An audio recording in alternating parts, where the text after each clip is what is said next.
gente viveu, e aí por isso eu disse, eu nunca vi isso acontecer, mas a gente viveu durante muito tempo num país em que tudo era muito normal. Tudo que acontecia era normal. Se os deputados se reúnem para votar os seus próprios salários, a gente olhava e dizia normal, natural, faz parte do contexto, a gente não pode fazer nada, a gente não pode dizer nada, enfim. E aí, de repente, algo acontece e agora já não é mais assim. Agora, pelo menos, eu vi no semblante de todas as autoridades que falaram sobre o assunto um certo temor. Uma coisa assim, uma apreensão que leva para o lado de que é isso que está acontecendo e agora como é que vai ser? Como é que nós vamos ter que proceder? Porque o povo que era de uma forma, agora já não é mais dessa forma. O povo que agia de uma maneira tranquila, passiva e conformada, agora nem tanto. Então, como é que a gente faz? Eu vi a Dilma dar um depoimento, assim, de uma forma até um pouco assustada, tentando manter uma aparência de equilíbrio, tentando passar uma tranquilidade, passar informações que em algumas saíram até o tiro saiu pela culatra, e quando diz que vai trazer médicos do exterior agora, coisas esquisitas, né? Parece que nós não temos médicos aqui. O problema não é se temos médicos aqui ou não, o problema é que os nossos médicos são tratados, né, de uma maneira assim, muito equivocada. Enfim. E é essa questão de mudança, Marcos, que eu gostaria de falar para vocês. Uma certa vez eu estive participando de um processo seletivo numa empresa e era uma coisa assim que eu queria muito entrar nessa empresa. Era algo que para mim era importante. Eu tinha a clara noção de que entrar nessa empresa ia mudar a realidade da minha vida financeira e por consequência, a realidade da vida financeira da minha família, enfim. E eu tinha essa convicção. Eu sabia que eu entrando lá ia ser importante. Aí fui para o processo seletivo e ali eu fui surpreendido com algo que é um pouco isso que eu quero dizer. Todos nós aqui, sem nenhuma exceção, temos algo que precisamos mudar. Você sabia disso? Ou não? Ou você acha que você já atingiu um nível de que não precisa mudar? Né? O Brasil mudou. Né? E talvez seja por isso que essa mensagem veio ao meu coração. Todos nós temos algo que precisamos mudar. Precisamos mudar coisas e situações que nós achamos, em algumas instâncias, achamos que não é necessário mudar. Que não altera nada na vida de ninguém, sabe, aí a gente começa a encontrar algumas justificativas do tipo assim, olha, eu nasci desse jeito e eu acho que eu vou morrer assim porque não tem uma maneira de eu mudar. Não tem. Eu quero partir de um princípio que todos nós temos algo para mudar. Eu estou falando isso para pastores, para líderes, para leigos, para novos convertidos, para aqueles que têm um chamado de Deus, para aqueles que acham que não têm um chamado de Deus. Talvez o fato de você achar que não tem um chamado de Deus seja exatamente o que precisa mudar na sua vida. Mas eu estava meditando nessa questão de mudança, e aí quando eu lembrei desse meu momento num processo seletivo, a pessoa que me entrevistou, ela me surpreendeu da seguinte maneira. Ela chegou para mim e disse para mim o seguinte: me diga 3 virtudes suas. 3 virtudes.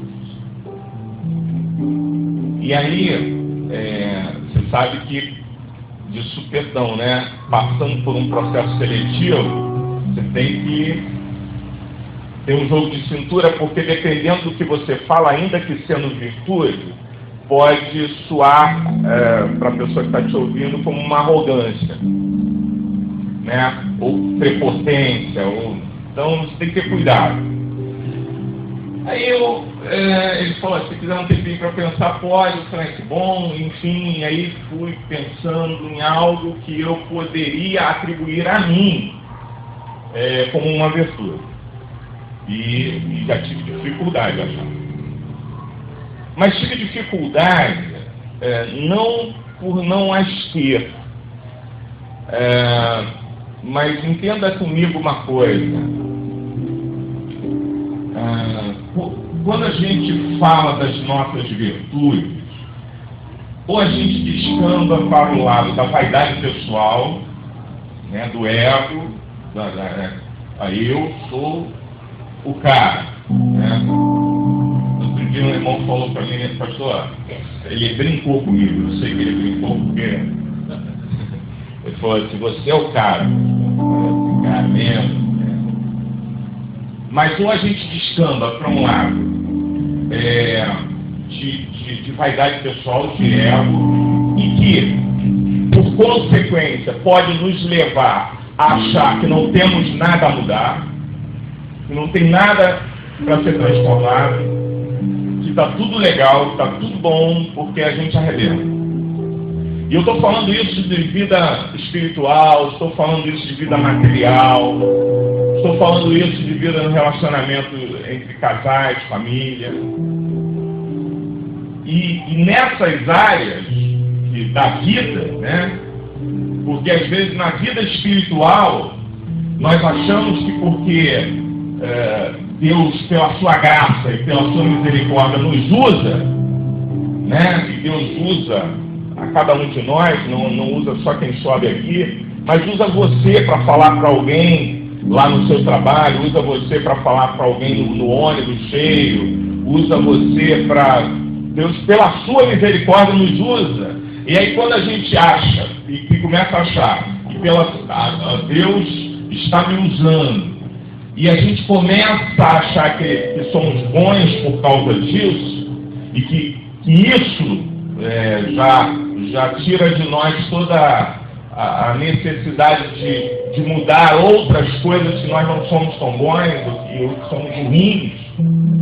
Aí, se a gente vai pelo caminho da vaidade pessoal, a gente começa a desprezar a possibilidade de ter coisas em nós que precisam ser mudadas.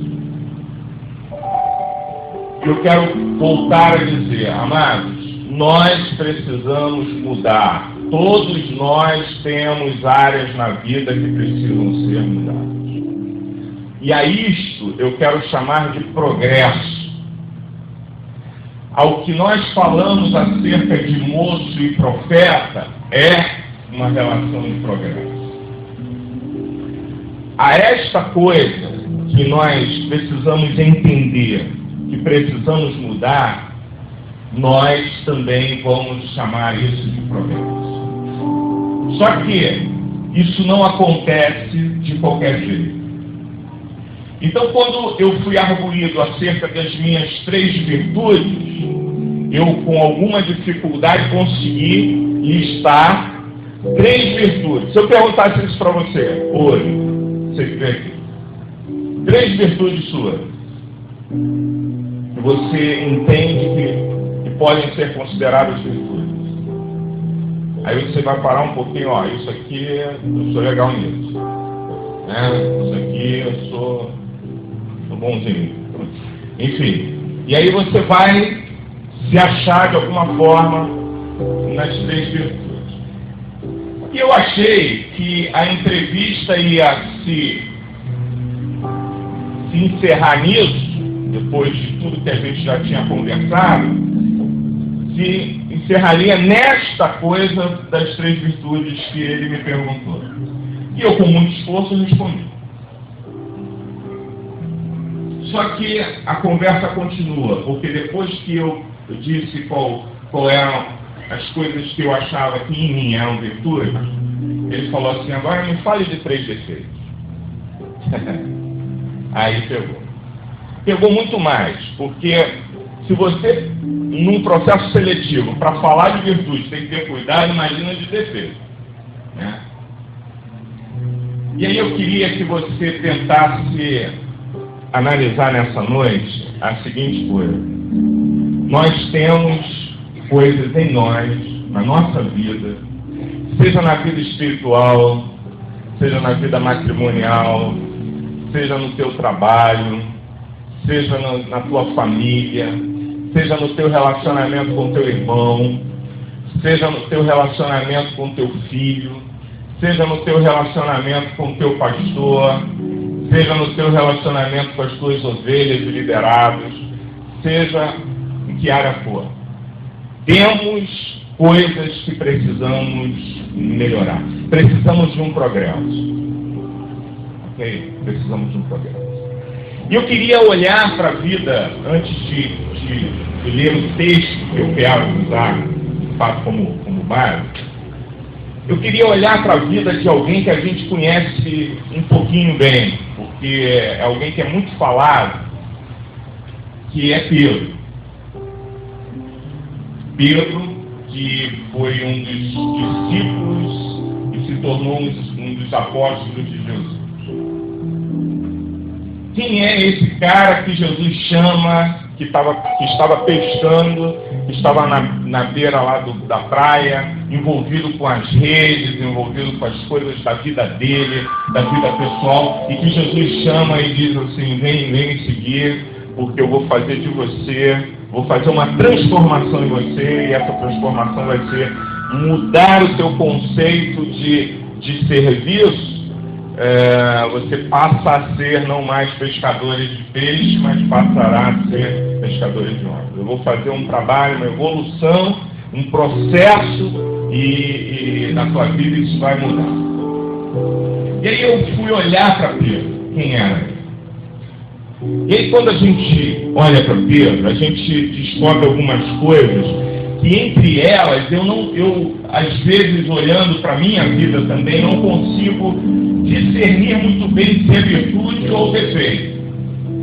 Por quê? Eu vou explicar. Porque em alguns casos específicos pode ser virtude, em outros pode ser defeito, pode ser um problema no qual nós precisamos melhorar.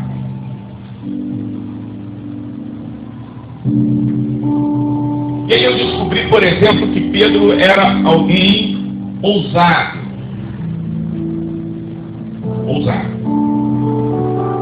Eu pergunto a você, e aí você analisa comigo.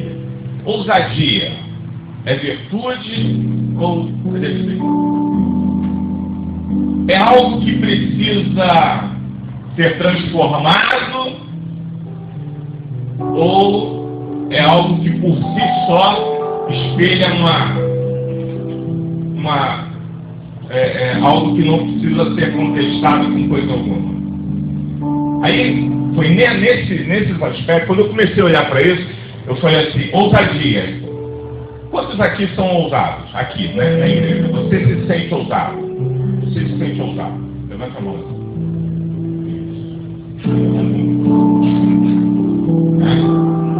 Alguns se sentem ousados. Ousados é o cara que mete as caras. Sabe como é que é, né? Tem para fazer, deixa comigo. Lá no quartel, eu não servi o quartel, graças a Deus, mas teve gente que serviu. No quartel tinha umas coisas assim, não sei se não era assim, ó. Eu quero um voluntário para não sei o que, não tinha? Aí o cara se apresentava, e às vezes era mão furada, para capinar o quartel todo, entendeu? Mas o cara ousado, ele ousava fazer aquilo, e a ousadia, olhando por um aspecto, ela te destaca. Ela te coloca em evidência. Ok? Pedro era um cara ousado. Ok? A gente descobre isso em todas as suas reações e ações com Jesus no relacionamento, na caminhada. Jesus, preciso de alguém para isso. Opa, sou eu, senhor. Alguém sabe sobre esse assunto? Eu sei. E aí sempre se lançava. Ousado. Pedro tinha também uma outra coisa que a gente identifica bem na caminhada e olhando para ele, um temperamento forte. Temperamento forte. Quantos tem um temperamento forte aqui? Diminuiu o número, eu acho. Mas espero que não tenha diminuído o número de sinceros. Mas temperamento forte. Temperamento forte. É bom ou é ruim? É ruim? Alguém disse que é ruim, outro diz que é bem. Depende. Aí, Pedro era o cara, né? Ousado. A ousadia de Pedro levou Pedro a ter uma experiência que nenhum outro homem teve. Ousadia, quando canalizada da maneira correta, te leva a ter experiências assim magníficas. Ok? E Pedro foi um ousado. E ele também tinha um temperamento forte. Ele expressou muito bem isso na hora que falaram que iam prender Jesus. E ele arrumou uma confusão ali, porque aquele problema ali, amados, cortar a orelha de um soldado podia representar a morte de todo mundo. O temperamento forte de Pedro, nessa situação, poderia representar a morte de todo mundo que estava com ele. Sabe aquela coisa do cara que você anda junto com ele, ele tem um temperamento forte, e em alguns casos é explosivo, né? Não leva desaforo para casa. Isso a gente descobre muito no trânsito, né?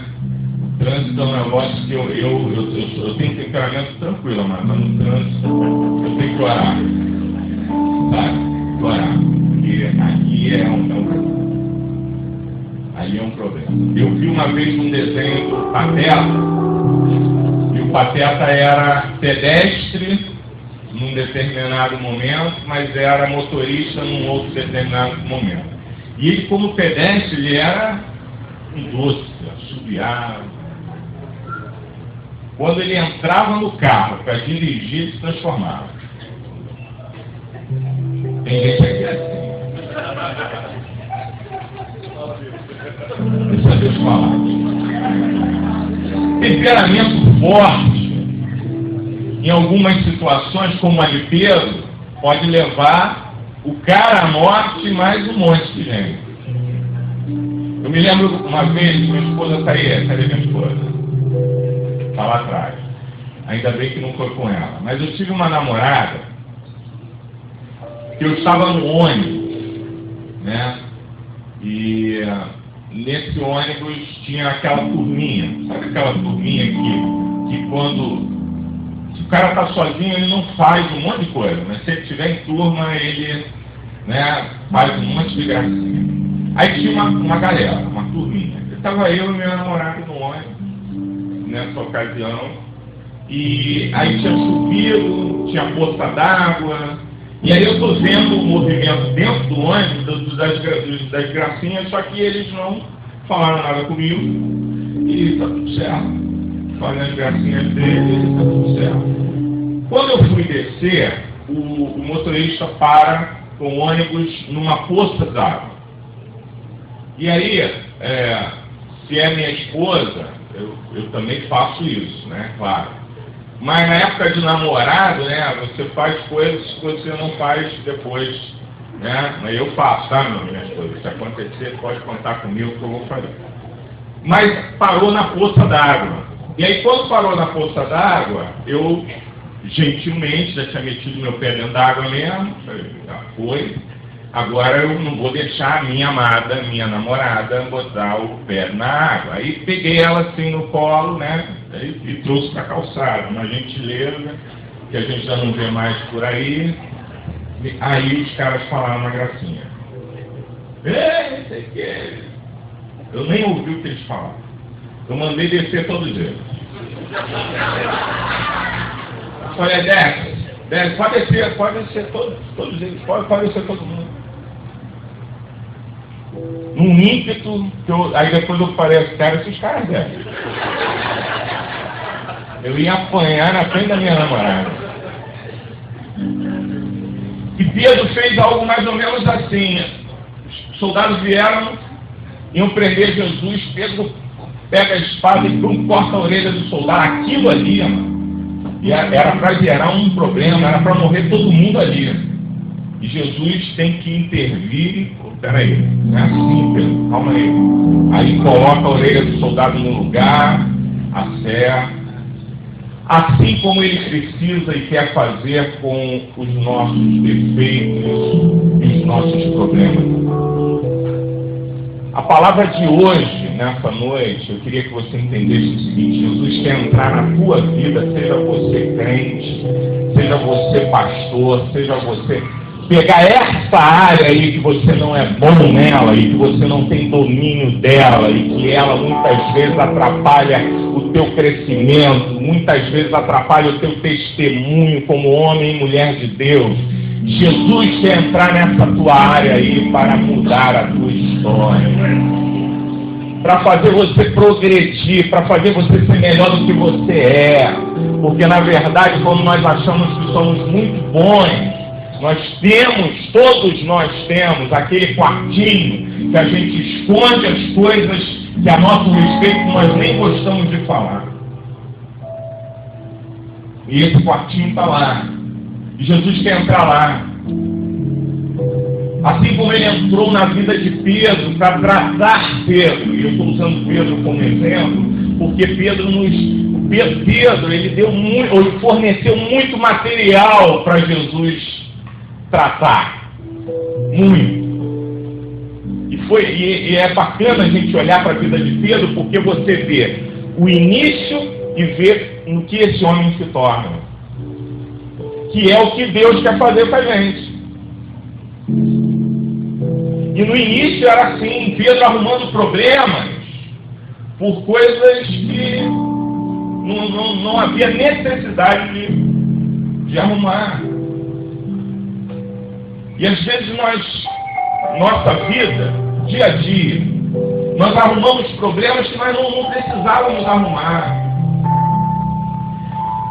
São coisas que Jesus precisa entrar na nossa vida para mudar a gente, transformar a gente, fazer a gente progredir. Sair daquela situação de que não, eu canto pra caramba, e daí? E o teu temperamento? Ele está sendo controlado pelo Espírito Santo? Eu prego pra caramba, e daí? A tua maneira de agir na tua casa e com os teus irmãos está sendo testemunho? E o Espírito Santo nos trouxe aqui para tratar da gente nas áreas que a gente é ruim. Se você tem áreas boas, que essas suas áreas boas glorifiquem ao Senhor. Mas se você tem áreas ruins, eu sei que você as tem,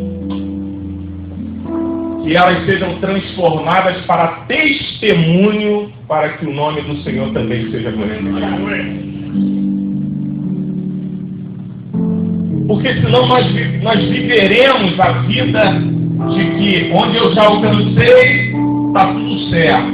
E sou admirado por isso. Ok? Eu imagino que Pedro era um cara admirado entre os discípulos.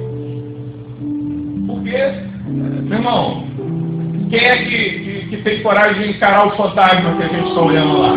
Eu tenho. Eu, pastor Ricardo, olhando uma situação daquela ali, achando que era um fantasma, eu ia ser o último a me pronunciar. Não tem medo de fantasma não, mano. Mas estou dizendo de coisas esquisitas que a gente não tem conhecimento. Não tem conhecimento. Não sei se vocês já viram uma pegadinha de um cemitério que vem uma moto e uma caveira em cima dela. Já viram aquela pegadinha? A caveira vem andando, né, na moto, é a controle remoto, claro, a moto, e tem uma caveira que fala. Aí as pessoas estão andando à beira do lado do cemitério, de repente a caveira, opa, vim pegar vocês. Esquenta, a gente que cai e tal. Então, eu talvez não tivesse a ousadia de me pronunciar naquele momento ali e dizer, Jesus, é você mesmo? Talvez eu não tivesse. Mas Pedro teve. Isso fazia dele um homem perfeito? Não. E é isso que eu gostaria de destacar. As tuas virtudes não fazem de você alguém perfeito.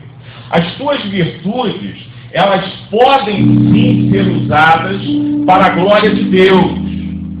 Mas vai ser sempre para a glória de Deus. E aí quando eu ouço o que eu ouvi hoje pela manhã, do pastor Leopoldo Ramos falando, eu vejo que todas as virtudes que em mim estão, são frutos daquele que me deu, e que eu em mim não tenho nada. E se ele já me concedeu algumas coisas, seja no temperamento, seja... Quantos aqui tinham um temperamento pior do que tem hoje? Agora já está mais controlado. Levanta a mão assim. Aí, está ficando bacana. Eu costumo chamar de gênio, né? E o gênio a gente bota na garrafa e tampa a garrafa. Porque é difícil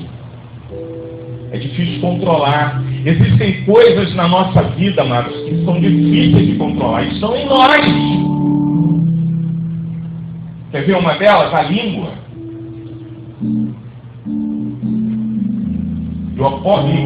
E a palavra de Deus fala disso. E ela é um mal incontido. Difícil de você segurar.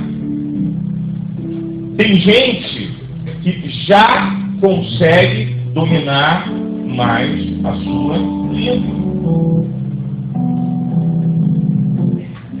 Eu já tive contato com pessoas, por exemplo, que estávamos conversando acerca de algum assunto, de repente entrou o nome de uma outra pessoa. Isso é fofoca, tá, mano? Toda vez que você estiver falando de alguém que não está presente, que você não tenha nada com o assunto, você está fazendo fofoca. Tá? Então não fale de quem não está presente, e se você for falar de quem não está presente, você tem que estar envolvido no assunto. E mesmo assim com respeito, porque a pessoa não está presente. Então evite. Mas eu já me deparei com gente, e aí é louvável isso, que gente que quando a gente está conversando sobre um determinado assunto, entra o nome de alguém. Entrou o nome de alguém agora. Esse nome, essa pessoa não está aqui. Aí a pessoa faz exatamente assim. Melhor deixar assim. E de fato é melhor deixar para lá. De fato é melhor deixar para lá. Porque você falar vai fomentar, vai suscitar sentimentos e iras, coisas que já eram para estar encerradas dentro de você. Só que você insiste em trazer, né, e voltar com o assunto. Aquilo que o boi faz, como é que é? Ele ruminar. Você insiste em ruminar o assunto. O assunto já foi. Você já engoliu de uma forma ou de outra, se foi bom ou ruim, não sei, mas já foi. Mas você traz de volta para a boca para ruminar.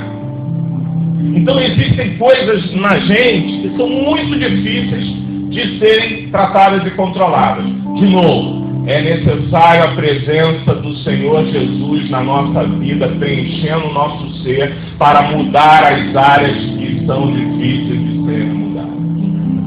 Esse é um desafio para todos nós. Todos nós. Qual é a área, agora é uma pergunta, qual é a área que você sabe que está na tua vida e que é ruim? Que é o teu ponto de fraqueza?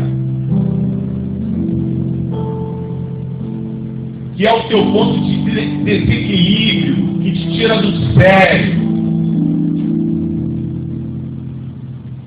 Que em alguns momentos te faz pensar em partir para agressão física algumas vezes. Te faz fazer besteira. Hoje, encarar qualquer cidadão no trânsito é uma tremenda besteira. Você põe em risco a tua vida e a vida de quem está andando no carro com você. Só que você é desafiado a isso toda hora. Né? Eu tenho um amigo, eu vou chegar lá. Quando eu ouvi ele contar isso para mim, eu falei, cara, um dia eu vou chegar com você. Ele falou que toda vez que ele faz uma besteira no trânsito, ele cola a cara assim no volante e fica dirigindo assim, ó. Para a pessoa olhar e ver assim, pô, o cara não sabe nem dirigir. Falei, é melhor deixar ele embora.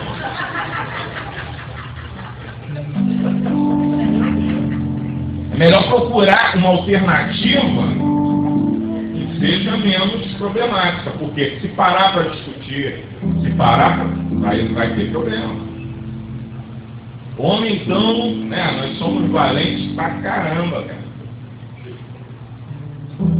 E a gente não gosta de levar desaforo para casa. Homem tem essa bobeira, mulher é mais sobe. Bendito sejam as mulheres dessa casa. Mas nem todas também, né? Tem umas que agem assim para estar com o marido. Mas pense bem, essas áreas que Deus ainda não teve acesso a elas na nossa vida, não teve porquê. Até quando nós vamos continuar vivendo isso e achando que é natural? É da minha natureza, é normal. Primeiro, quando eu falo que é da minha natureza, eu já tenho entendimento suficiente pela palavra para saber que o Senhor transformou a minha natureza. Uma vez tendo nascido de novo, eu fui transformado, eu nasci de novo. Eu tenho uma natureza, né, carnal, que eu preciso lutar com ela o tempo todo, isso é bíblico, mas eu tenho armas espirituais para vencer e para superar aquilo que eu não sou bom. E aí Pedro tinha ousadia, tinha temperamento forte, era questionador. De novo, questionador é bom ou ruim? Depende.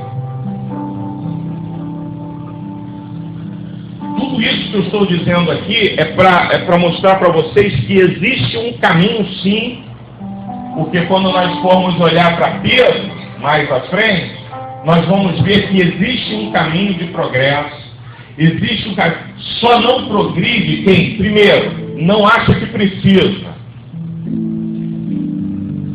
Já conversou com gente que ela é tão cheia de si, que ela, não, o problema é sempre o outro. Irmão, você está com um problema com o irmão? Não, eu estou porque ele é assim. Aí eu pergunto, você, como é que é? E aí o problema é sempre o outro, sempre o outro. Essas pessoas dificilmente vão progredir. Outro dia, eu vou dar esse testemunho, não vou falar quem, mas essa pessoa está aqui, sabe? Eu estou falando. E eu vou dar um testemunho, porque o testemunho me impactou.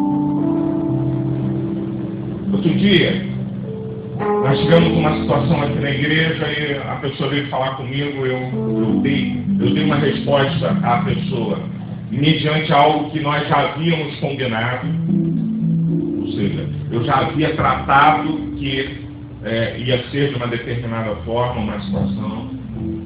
E aí a pessoa veio, perguntou se podia ser de uma outra forma, eu disse, não pode. Não pode. porque eu já havia tratado que não podia. Ok?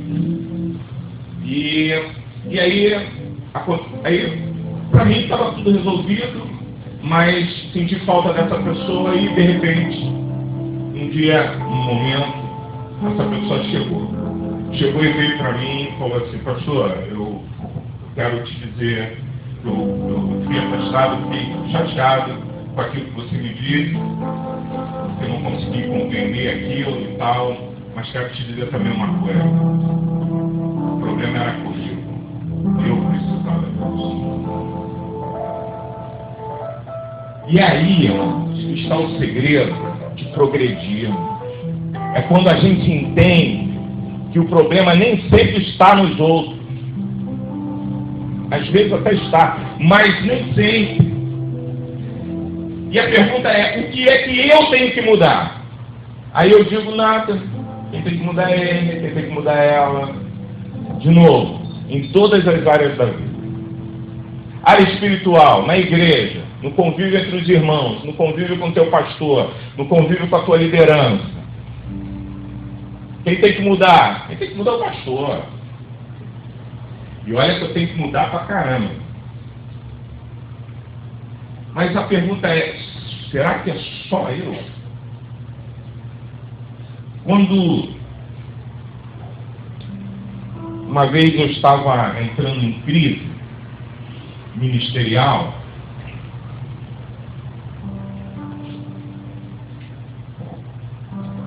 por causa das pessoas que não conseguiam caminhar comigo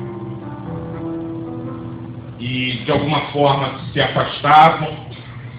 E como eu fui chamado, nós fomos chamados por Deus para restaurar a aliança com Deus, a gente entende que esse lugar é lugar de incluir pessoas, de trazer pessoas, de colocar pessoas no reino, e não que as pessoas saiam, né?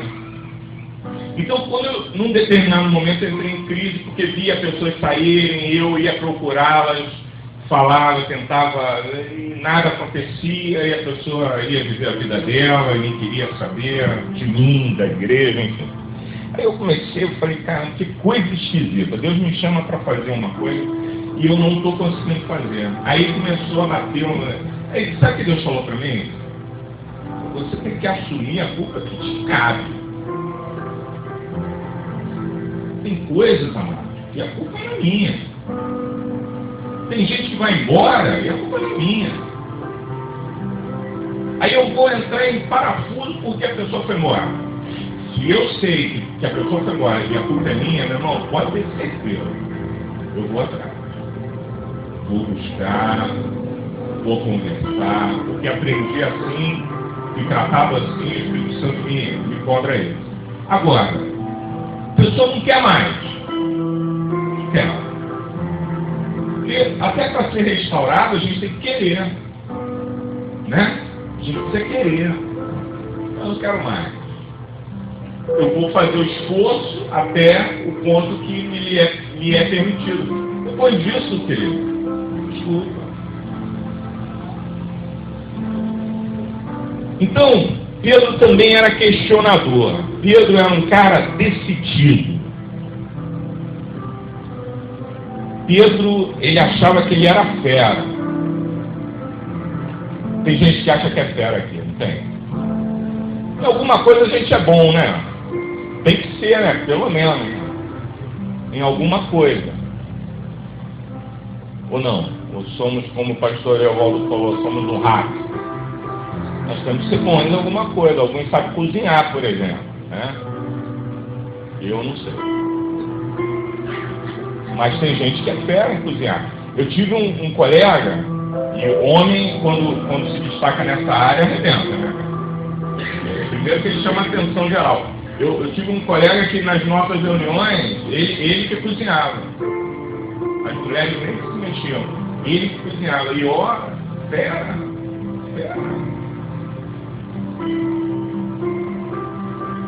Tem gente aqui que dá aula. Seja bom naquilo que você faz.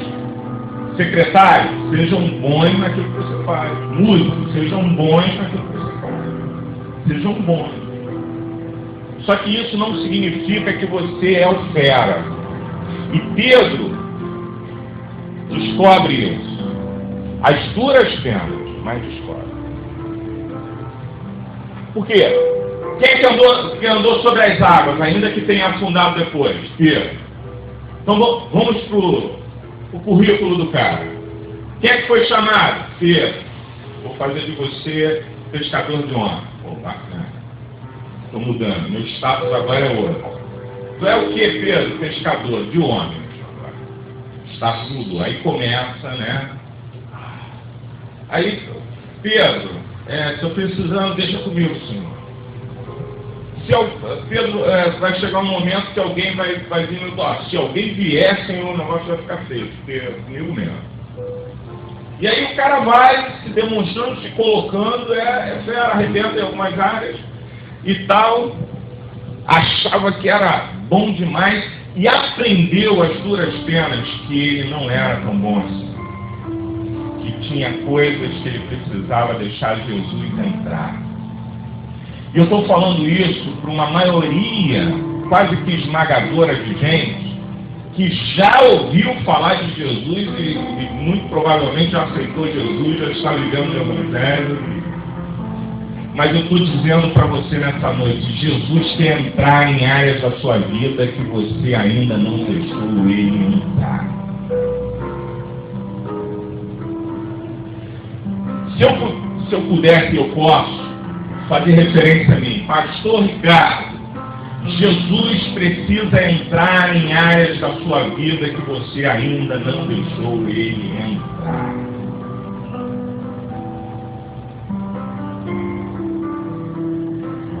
Tem coisas que eu preciso ser melhor do que eu era, mano, ou do que eu sou. E a Bíblia diz que a vereda do justo, ela tem que ser assim, como a luz da aurora. E vai brilhando, vai brilhando, vai brilhando. Ninguém é bom da noite para o dia. Você não aceita Jesus, levanta a sua mão, aceita Jesus. Pronto, está tudo bom agora. Tu é fera agora em tudo. Não é. Tem coisas que você precisa melhorar. Tem gente de Deus que dentro das suas casas, das suas famílias, nos relacionamentos familiares precisam melhorar. Precisa deixar Jesus entrar na tua vida nessa área aí, para melhorar o teu casamento, o teu relacionamento. Tem gente de Deus que precisa deixar Jesus entrar no teu temperamento, para mudar o teu temperamento, para moldar o teu temperamento, melhor dizendo. Ele não muda o temperamento, ele molda o temperamento. Porque ele não mudou o temperamento de Pedro, mas moldou o temperamento de Pedro. Porque o temperamento de Pedro, apesar de ser um sanguíneo, um explosivo, ele seria extremamente válido quando moldado dentro do contexto de reino de Deus. Então, essas coisas que às vezes a gente acha, eu tenho que mudar meu temperamento, tem que mudar. Deixa Deus entrar aí, porque tem coisas que Ele vai transformar, e tem coisas que Ele vai moldar, e tem coisas que Ele vai tirar. Mas deixa Deus fazer aquilo que Ele precisa fazer dentro do teu ser. Porque enquanto nós continuarmos achando que é assim mesmo, e é desse jeito que nós vamos, e vamos continuar dessa forma, nascemos assim, vamos morrer assim, e os ditados malignos que nos trazem conformidade com a nossa situação e dizem assim, pau que nasce torto, né? Morre torto, e aí o cara faz a música e nunca se endireita. Menina que requebra aí, não.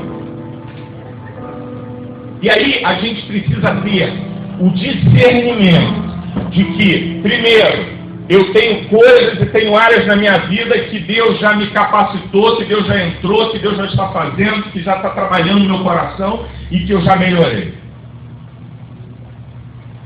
E eu tenho feito essa avaliação acerca da minha vida. Não sei você, mas você precisa fazer isso. O que mudou? Mudou o quê?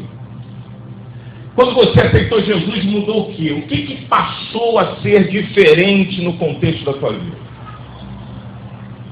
Você era grosso, estúpido com a tua mulher, com teus filhos, com o teu cachorro. Tem cachorro que tem medo do dono. Tão grosso que o cara é. O cara já entra em casa chutando o cachorro. Imagina a mulher e os filhos. Mudou o quê? Não, agora eu aceitei Jesus. Agora eu estou indo para a igreja. Irmão, se não mudou nada, Jesus precisa entrar para mudar, para transformar. Não, mas eu agora eu jogava bola, eu era bom, agora eu estou melhor. Meu irmão, por favor. Isso aí não vai interferir em nada. Sabe? Jesus entrando na nossa vida muda tudo, amado. Jesus entrando na nossa vida muda tudo. Jesus entrando na nossa vida muda tudo. Jesus entrando na nossa vida muda tudo. Transforma tudo. Transforma entendimento. Transforma as ações. Transforma as reações. Transforma a forma como eu enxergo a vida. Transforma a forma como eu lido com a minha esposa e com o meu filho. Transforma a forma como eu lido com os meus vizinhos. Transforma a forma como eu lido com os meus irmãos na igreja. Transforma a forma como eu lido com a minha liderança. Transforma a forma como eu lido com o meu Deus. Quando Ele entra na minha vida, transforma tudo. Jesus precisa entrar na nossa vida e não só em algumas áreas. O que eu estou pregando nessa noite para você e para mim é que Jesus tem um interesse total e restrito de entrar na tua vida em todas as áreas da tua vida e transformar você e colocar você numa crescente de progresso.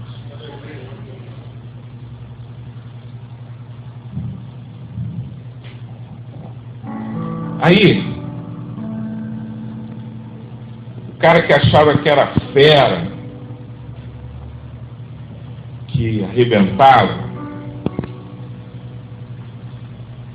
um dia Jesus conversa com ele.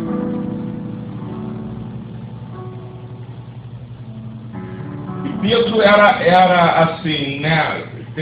Eu conheço pessoas que têm esse tipo de coisa.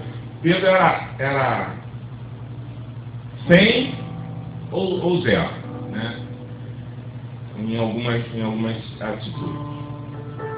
Teve uma situação que Jesus, conversando com os discípulos, perguntou assim: o que o povo diz que eu sou? O que o povo fala de mim? Uns dizem que tu és Elias, outros dizem que tu és profeta e tal. Eu falei: e vocês? Aí Pedro faz a revelação, né? Senhor, olha Pedro, eu imagino ele, aquela cara de deixa comigo que eu vou agora mostrar toda a minha teologia. Senhor, tu és o Cristo, Filho do Deus vivo. Glória a Deus. Jesus olha para ele e fala: Pedrão, quero te dizer uma coisa, baixa tua bola primeiro, porque não veio de você. Foi o Espírito Santo que revelou ele. E é verdade. Daqui a pouco, Jesus estava dizendo para Pedro assim: para trás de mim, Satanás. Dicotomia humana, né, nós temos. Nós somos capazes de produzir coisas tão lindas e excelentes e ao mesmo tempo fraquejar e fraquejar muito. Por isso é que Jesus precisa entrar, porque quem nos fortalece é o Senhor. Porque quando você arrebenta numa determinada área, não significa que você é tão competente que jamais vai precisar de Jesus lá. Quero te dizer que você só arrebenta nessa área porque Jesus já está lá nessa área. E nas áreas que você não arrebenta é porque Jesus não está. E Ele não está não é porque Ele não quer estar. Ele não está porque nós não deixamos, porque nós não permitimos, porque nós bloqueamos. Porque nós começamos a nos sentir tão bons que não precisamos de mais nada. E aí, Jesus fala para Pedro: Pedro, olha, eu tenho uma notícia para te dar. O diabo pediu para cirandar a tua vida. E ele vem para arrebentar, ele quer arrebentar você. Deixa eu falar algo que o Espírito Santo está colocando no meu coração. Existem pessoas nesse lugar que têm estado aqui. Algumas têm cargos e pretensões. Você tem ouvido ministrações nesse lugar. E o diabo está se andando com ele.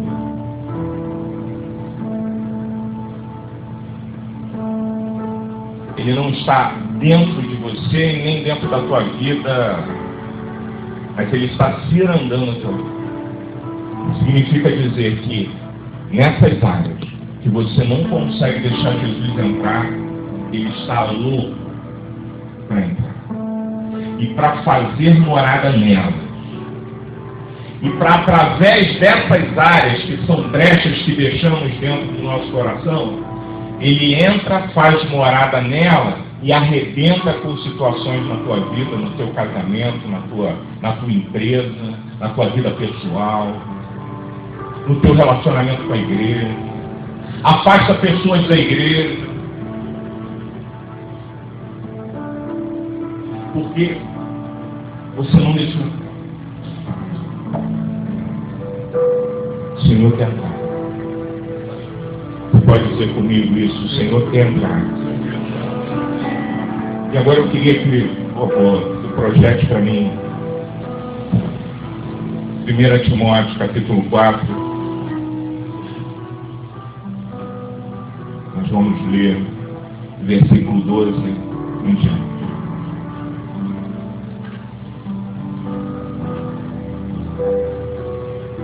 Progresso naquilo que não somos bons. Eu preciso saber o que me falta e reconhecer. Eu preciso progredir naquilo que eu não sou bom. Eu preciso saber o que me falta e reconhecer. Quando Jesus disse assim, olha, o diabo pediu para cirandar, mas eu roguei por você. Sabe o que estava para acontecer com Pedro? Tem conhecimento disso? Eu vou dizer isso para você. Sabe o que estava para acontecer? Ele estava prestes a negar Jesus. Prestes. Jesus disse assim, Pedro, tu acha que arrebenta? Mas preste atenção numa coisa, o diabo não brinca. E ele pediu para cirandar a tua vida. Eu roguei ao Pai por ti. Quando eu li isso, eu estava pensando, mas poxa, o Senhor Jesus rogou ao Pai por Pedro, mas ainda assim Pedro negou. Não é nada. Só que teve jeito.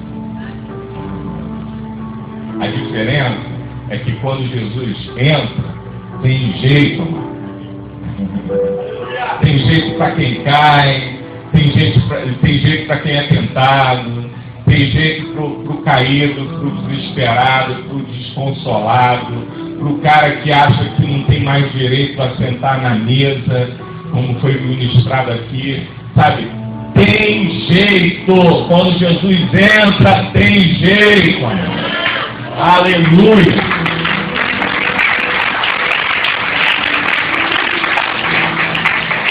E aí, o que acontece é que Pedro passa por um processo para que ele experimentasse que ele não era tão bom. Talvez se Jesus tivesse dito isso para ele literalmente, como acontece muitas vezes aqui, você já experimentou dizer para o irmão, meu irmão, tu é ruim nisso? Já experimentou? Tu é fraco nisso. Eu não gosto de falar isso não. Às vezes até acho, mas não falo não. Não é bom nisso. É bom em outra coisa, mas nisso não é bom. Se Jesus tivesse dito isso para Pedro, talvez Pedro tivesse desistiu. Mas Jesus falou assim: Pedro, Satanás está cirandando a tua vida. Eu roguei ao Pai por ti. Mais à frente Jesus diz assim: olha, você não é tão fera assim, e o galo vai cantar, e antes que o galo cante, você vai me negar. Você vai dizer que não me conhece, você vai... É isso aí, vai me negar. A palavra dessa noite, preste muita atenção, queridos, porque isso está aqui dentro de mim. Tem gente nesse lugar que está prestes a negar, porque Jesus ainda não entrou em áreas da tua vida para te transformar, porque você não deixou. O fato de você ter entrado nessa noite, nessa igreja, possivelmente é a solução para isso. Porque se o Senhor falar ao teu coração, não endureça o teu coração. Se hoje ouvires a voz do Espírito Santo. Porque se tem áreas para serem mudadas, tem áreas para serem transformadas, se tem áreas que você não consegue mudar sozinho, você já tentou. E Deus já falou isso para mim também. Já tentei, já fiz de tudo, não consigo mudar. Chegou aqui aquele que fala assim: olha, eu roguei ao Pai por ti e vou mudar, vou transformar, vou trabalhar o teu sonho. Você precisa deixar eu trabalhar o teu sonho. Quando toda aquela situação de cruz, crucificação, prenderam Jesus crucificado, Pedro ali, alguém chega pro cara que era ousado, destemido, temperamento forte, era o cara, alguém chega para ele: cara, tu também estava andando com ele, né?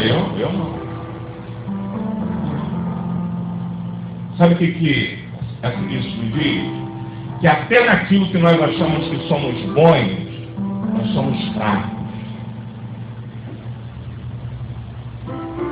Porque nós somos bons até a página 2. Porque quando nós somos desafiados ao extremo, possivelmente toda essa bondade desaparece, se não estivermos em Cristo.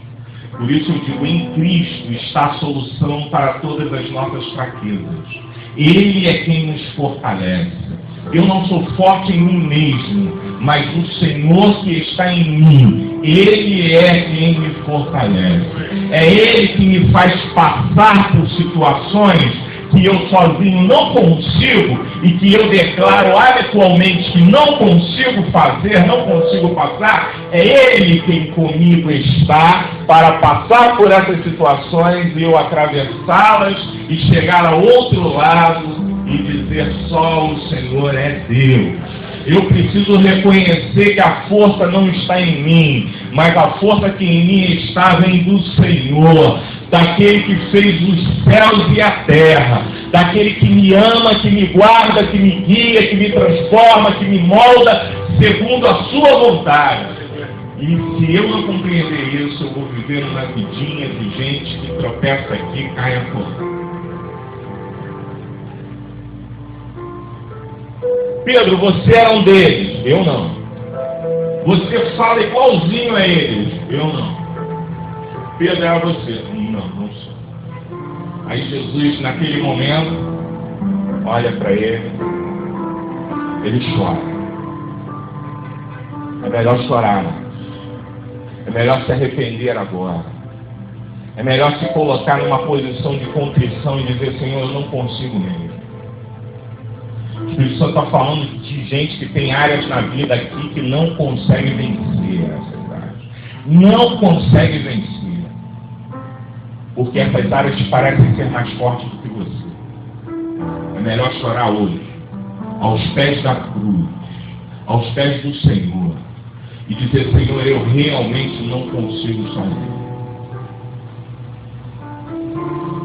E sabe o que acontece? Sabe como é que a transformação de Pedro ocorre? É que quando tudo aquilo se desfez, Pedro deve ter entrado num processo de depressão tão grande, se escondeu, não queria mais saber de nada. De repente as mulheres vão lá ao sepulcro, e aí no sepulcro falam né, tenha lá uma experiência, e aí Jesus aparece e fala para elas assim: olha só, diga aos discípulos que eu vou estar com eles. E diga a Pedro que eu vou estar com ele. Pedro era discípulo, mas Deus trata você na tua peculiaridade, na tua individualidade. Deus não te olha no meio da multidão e diz: não, o povão está assim. Deus sabe que você tem essa fraqueza, Deus sabe que você tem esse problema, e Ele cuida da tua situação. Eu estou sentindo a presença de Deus aqui de uma forma tremenda, né? Que Deus vai curar pessoas aqui nessa noite. Deus vai fazer uma coisa linda nesse momento. Mas aí Jesus fala assim: olha, diga aos discípulos e diga a Pedro que eu vou estar com ele. Diga à minha igreja, mas diga ao Diel que eu vou estar com ele. Diga à minha igreja, mas diga ao Jô que eu vou estar com ele. Mas não fazem parte da igreja, fazem, mas tem algo muito especial que eu quero tratar com cada um de vocês. O Espírito Santo está falando para mim: eu quero tratar contigo, Ricardo. Eu quero tratar em especial contigo, com coisas na sua vida em especial. Deus está tratando com cada um de nós em especial. E essa transformação começa agora. Eu entendo que eu não sou bom em tudo. Eu entendo que até no que eu sou bom dependo da graça de Deus para fazer alguma coisa melhor. E agora, naquilo que não sou bom, eu entendo também que o Senhor quer entrar na minha vida e tratar comigo em especial. Porque às vezes a palavra é falar da igreja, e aí, não, mas isso deve ser para o irmão, isso deve ser... É para você, filhão, bota o teu nome nisso. Diga aos discípulos e a Pedro. Diga à igreja de Novo Tempo e ao Domingos. Diga à igreja de Novo Tempo e a Cida. Diga à igreja de Novo Tempo e ao Rogério. Diga à igreja de Novo Tempo e ao Efraim. Diga à igreja e a cada um daqueles que estão lá, porque eu vou entrar lá e vou tratar com eles. Isso mesmo. Se você tem preocupação conosco no individual. Esse texto, que é uma palavra de Paulo, é um texto que exorta essa melhora, exorta ao progresso. E eu separei só para isso, para a gente entender a exortação ao progresso que esse texto nos traz. Paulo, escrevendo a Timóteo, ele diz isso aí: olha, ninguém despreze a tua mocidade. A primeira coisa que a gente precisa compreender é que a idade não é o ponto para que sejamos bons ou ruins ou estejamos prontos para progredir ou não. Até porque em Joel está escrito coisas tão tremendas que não exclui ninguém, nenhuma faixa etária. Os vossos filhos, as vossas filhas, os vossos velhos, e vai embora. Então Deus cuida de todos. Idade não é problema. Tem jovem que diz: não, quando eu ficar mais velho eu vou ficar mais responsável, aí eu vou, meu irmão, chegou a hora de Deus entrar na tua vida e tratar daquilo que você ainda não deixou ele entrar para tratar. É agora. Diz assim: seu exemplo dos fiéis, na palavra, no trato, no amor, no espírito, na fé, na pureza. Eu vou ler numa outra versão, que eu acho essa aqui. Eu sei que a maioria das versões não estão assim, mas deixa eu ver. Não deixe que ninguém o despreze por você ser jovem, mas para os que creem, seja um exemplo na maneira de falar, na maneira de agir, no amor, na fé e na pureza. Isso o apóstolo Paulo está dizendo ao seu filho Timóteo, filho na fé, Timóteo. Ninguém despreze você por ser jovem, mas para os que creem, para aqueles que convivem na comunidade, seja você um exemplo. Eu quero ser exemplo, mas eu preciso melhorar. Para ser exemplo, eu preciso melhorar. Pedro se torna um exemplo, mas no momento em que ele era tudo aquilo, sem deixar Jesus agir e trabalhar, ok? Eu sou assim, vou mostrar para Jesus que eu arrebento. Nesse momento, enquanto você estiver preocupado em mostrar para Jesus que você arrebenta, você não é exemplo de nada. Mas quando você reconhecer, Senhor, eu tenho aqui algumas virtudes, mas se tu puderes usar essas virtudes no teu reino, vai ser tremendo para tua vida.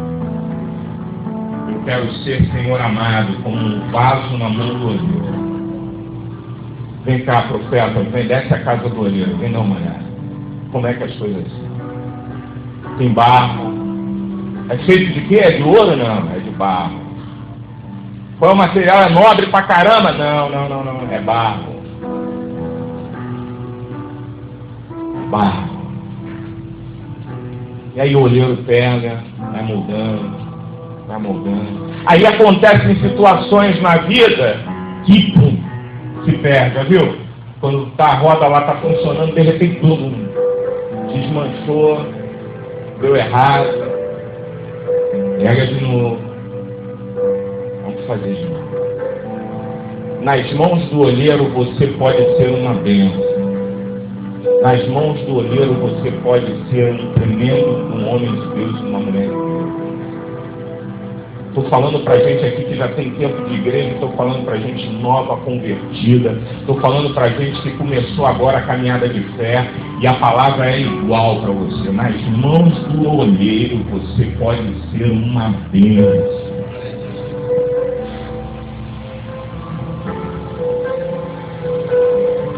Vamos lá, versículo 13. Persiste em ler, exortar e ensinar até que eu vá. Vai. Não despreze o dom que há em ti, o qual se foi dado por profecia com a imposição das mãos do presbitério. Medita estas coisas, ocupa-te nelas, para que o teu aproveitamento seja manifesto a todos. Deixa eu parar aqui. Na minha versão está escrito para que o teu progresso seja manifesto a todos. Ok? E aí às vezes a gente acha que, mas ninguém nota que eu melhorei. Irmão, pode ter certeza. Se o Espírito Santo se mover em você, todo mundo vai notar que você melhorou. E você não precisa reivindicar isso de ninguém, nem do pastor. Não precisa reivindicar isso de ninguém. Mas eu já fiz tanta coisa aí, tal. Às vezes no relacionamento familiar isso acontece, já aconteceu lá em casa. Agora não acontece tanto, pelo menos não lembro da última vez. Mas já aconteceu da gente estar discutindo a relação, né? Que é chato aberto esse negócio, mas aí você vai discutir a relação com a tua esposa e tal, aí você fala, olha, você precisa melhorar aqui. Aí eu falo, mas você também não enxerga que eu já melhorei em outras áreas. Eu não estou falando das outras, eu estou falando dessa. Né? E assim vai. O que acontece é que o Senhor quer tratar da gente nas áreas que nós precisamos ser. Eu comecei essa palavra dizendo que todos nesse lugar precisam e têm áreas para progresso. Aqui está aproveitamento, para que o teu aproveitamento seja manifesto a todos. Sabe quem dá testemunho do teu aproveitamento? Sabe quem dá? Não é você. Não é você. Não adianta você querer dizer que você é fera, que você arrebenta, que você faz isso, que você faz aquilo. Quando você entrar no gabinete comigo, poupe-me de declarar esse tipo de coisa para mim. Pode dizer até o que você já fez na vida, mas não gaste tempo ali dentro comigo, falando que você é hábil, e tal. Eu já recebi gente assim, e na hora dos testes não era nada disso. E já recebi gente que entrou, não falou absolutamente nada. Mas eu sei que Deus usa tanto essas pessoas e abençoa tanto a minha vida. Então quem dá testemunho de você, primeiro, é o Espírito Santo, segundo, as pessoas. Para que o teu aproveitamento, e na minha versão está para que o teu progresso seja notório a todos. A todos. A tua igreja precisa notar que você tem crescido. Quanto tempo você tem de igreja, Marcos? Há quanto tempo você está nesta igreja? Alguém notou o seu crescimento? Alguém já disse para você que você está crescendo, está melhorando? Ou você vai atribuir, não, também, mas ninguém olha para mim? Ninguém me reconhece nessa igreja? Para partir por esse caminho? Jesus não trata assim. A hora que você disser, olhar como Pedro e falar assim, olha, eu preciso. Aquele olhar da cruz que me avisou. Eu agora preciso. E Jesus foi lá, mandou chamar os 11, mandou chamar Pedro. Jesus está chamando você, indivíduo. A gente para aqui.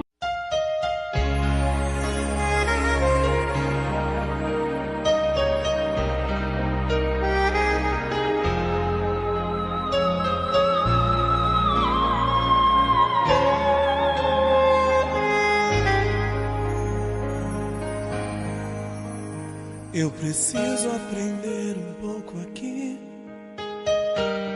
preciso aprender um pouco ali. Eu preciso aprender mais de Deus, porque Ele é quem cuida de mim. Se uma porta se fecha aqui, outras portas se abrem ali. Eu preciso aprender mais de Deus, porque Ele é quem cuida de mim. Deus cuida de mim. Deus cuida de mim. Na sombra das suas asas, Deus cuida de mim.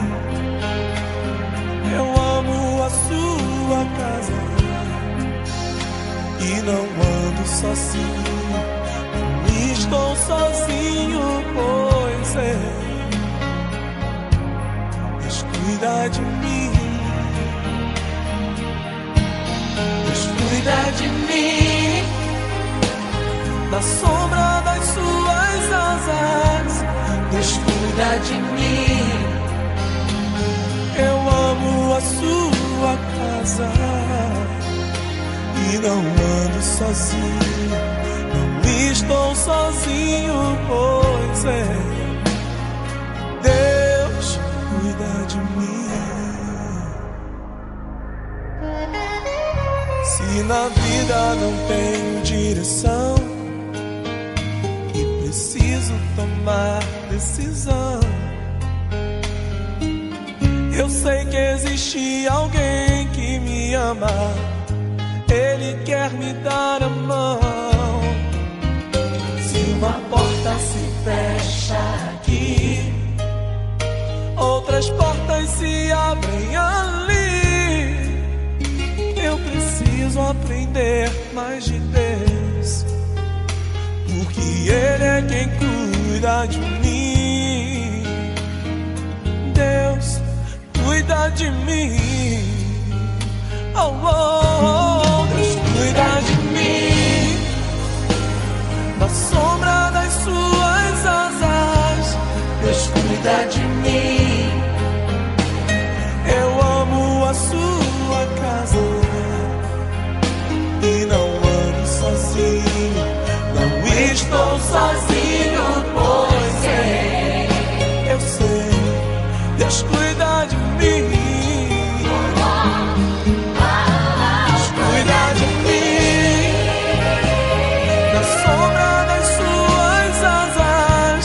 Deus cuida de mim.